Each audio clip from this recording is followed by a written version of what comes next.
आपण पाहत आहात प्रेस मीडिया न्यूज।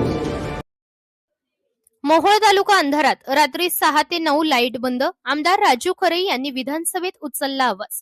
मोहोळ तालुक्यातील ग्रामीण भागात सिंगल फेज वीज पुरवठा पूर्णपणे विस्कळीत झाल्याने शेतकरी आणि सामान्य नागरिक संतप्त झाले आहेत।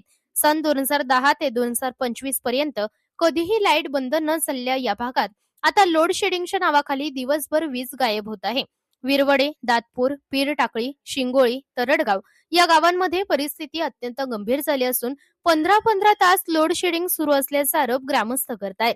तसेच संध्याकाळी 6 ते 9 या वेळेतही वीज नसल्याने नागरिक अंधारात राहतात। घरात अंधार, चुलीवर स्वयंपाक, महिलांना जीव धोक्यात टाकून चुलीवर स्वयंपाक, मुलांचे शिक्षण ठप्प, देवाला दिवा लावायलाही वीज नाही, रॉकेल नसल्याने मोठी अडचण, देवगाव एमएससीबीवर गंभीर आरोप।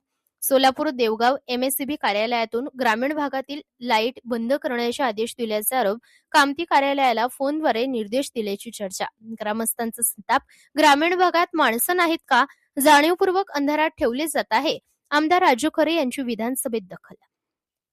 मोहोळ तालुक्याचे आमदार राजू खरे यांनी या गंभीर प्रश्नाची विधानसभेत दखल घेत जनतेसाठी आवाज उठवला आहे।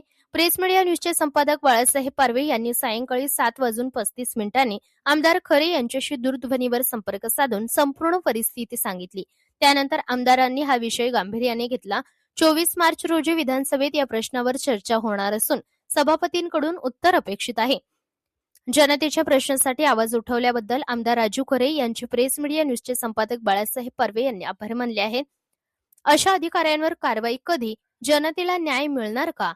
जबाबदार अधिकाऱ्यांवर कारवाई करावी, तात्काळ वीज पुरवठा सुरू करावा, लोड शेडिंग थांबवावे। जोपर्यंत लाईट येत नाही तोपर्यंत आंदोलन सुरूच राहील। मोहोळ तालुक्याच्या ग्रामीण भागाला न्याय मिळणार का की अंधार कायम राहणार? हा प्रश्न आता कायम आहे। प्रतिनिधी सूरज पारवे, प्रेस मीडिया न्यूज, मोहोळ।